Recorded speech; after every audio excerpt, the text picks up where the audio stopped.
Now, the following are the 7 main causes for hair loss in women along with the symptoms so that you can easily identify them. I also go into detail on exactly how you can treat them and grow back your hair, so listen carefully. Okay, the first and most common cause is number 1, hereditary hair loss. Okay, the most common cause of hair loss in women is what we call androgenic alopecia, also called female pattern hair loss, FPHL.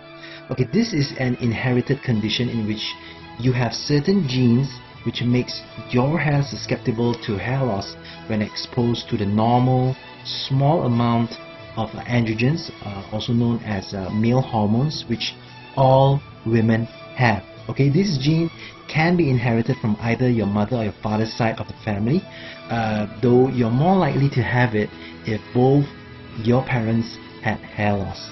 Okay, bear in mind, however, that if your mom or dad did not suffer from hair loss, it does not mean that you won't get it. Okay, understand that genetics can actually skip generations. They can skip 1, 2, or probably 3 generations in certain cases. So if your grandmother or great-grandmother or father had it, there's always a possibility that you might get it too. Okay, because androgenic alopecia affects 40% of women at some point in their lifetime. As for the symptoms, well, it normally starts over the top of your scalp. It starts thinning over the top of your scalp or starts thinning behind your bangs. Alright, number 2, telogen effluvium. Now, telogen effluvium is a phenomenon that occurs due to emotional or psychological stress such as eating disorders, fever, childbirth, chronic illnesses, major surgery, anemia, severe emotional disorders, crash diets. This is one thing women are guilty of these days, hypothyroidism and drugs. And this is one of the root causes of hair loss for women these days, mainly due to their lifestyle. The symptoms, well, women with telogen effluvium typically notice hair loss 6 weeks to 3 months after a stressful event. Okay, at its peak, you may lose handfuls of hair. Okay, handfuls, right? Look for small quote-unquote club-shaped bulbs on the fallen hair roots. Okay, the bulbs mean the hair has gone through a complete cycle of growth, suggesting that the cycle may have sped up due to stress. Okay, in other words, telogen effluvium is stress. Alright. Now, number 3, alopecia areata is a condition which hair is lost from some or all areas of the body, usually from the scalp.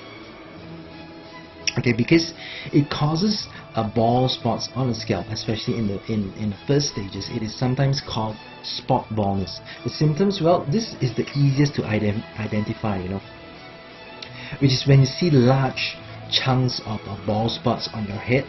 That's alopecia areata. Now, number 4, skin conditions on your scalp. Now, an unhealthy scalp can cause inflammation that makes it problematic for hair to grow. The skin conditions that lead to hair loss include dandruff, psoriasis, fungal infections such as ringworm. The symptoms, well, a dandruff causes the scalp to shed its skin. So you notice greasy yellowish scales on your shoulders or in your hair. It may be the result of a yeast called Malassezia, hormonal changes, or excess oil in the skin. Alright, number 5, overstyling. Okay, this is one many women are guilty of. Right, too much shampooing, styling, and dyeing can harm your tresses. Okay, heat and chemicals weaken the hair, causing it to break and fall out. Often it's a combination of treatments, keratin, coloring, and blow drying, for instance, that does the damage. The symptoms, well, if the fallout is occurring from external damage caused by styling, it will simply break and you won't see a cup-shaped telogen bulbs at the ends. Alright, next, number 6, hypothyroidism. Now, millions of people, most of them women, suffer from thyroid disease. Now, when your body produces too little thyroid hormone, which is the hormone responsible for metabolism, heart rate, and mood, you are said to have hypothyroidism or an underactive thyroid. Okay, if your body makes too much of the hormone, you're said to have hyperthyroidism or an overactive thyroid. Okay, thyroid hormone is responsible for everything from your base metabolic rate, which is the rate at which your body uses oxygen and energy to function, to the growth of your hair, skin, and nails. Okay, but when you don't have the right amount, you may notice changes in bodily functions. Okay, as for the symptoms, well, hypothyroidism, which is too little hormone, may cause a host of symptoms, including unexplained weight gain, fatigue, constipation, depression, and difficulty concentrating. And so hairs, nails, and skin may become more brittle and break more easily. It's more common in women, especially those over the age of 50. Now, number 7. Lupus. Now, lupus is a chronic autoimmune disease in which the body's own immune system attacks healthy tissues. This condition mostly affects women during the childbearing years.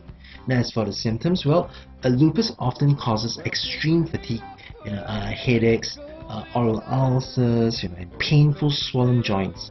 And many people develop a butterfly-shaped rash across the bridge of the nose, and become more sensitive to the sun. The other symptoms include fever, swelling in the feet and hands and around the eyes, chest pain, and anemia. Now, many people also experience hair loss, which may be mild and occur while shampooing or brushing your hair, or it may be more severe, coming out in patches and accompanied by a rash on the scalp. Because these symptoms occur in many conditions, lupus is often called the great imitator. The symptoms, like I said, are when your joints and other tissues show signs of inflammation, such as a heat, a pain, a swelling, and redness. A blood test to measure levels of anti-nuclear antibodies, which is the ANA, may also indicate lupus. Now, whatever the cause of your hair loss, whether it's due to genetics, stress, pregnancy, lifestyle habits, diabetes, unbalanced diet, medications from drugs or hair treatments, fungal infections, etc., and whether you are suffering from hair loss, hair thinning, dandruff, oily scalp, scalp itchiness, or even premature gray and white hair problems, feel free to head on over to www.baldingserum.com to see how thousands others across the globe have stopped their hair loss and regrown back their hair. Of course, results vary for individuals. Some have seen results as fast as the first 2 weeks, whilst others have seen results after 2 to 6 months. 90% of all users have been very happy with their hair growth results and have given positive feedback. Okay, that's all for today. I'll talk to you again soon. Stay tuned. Mark.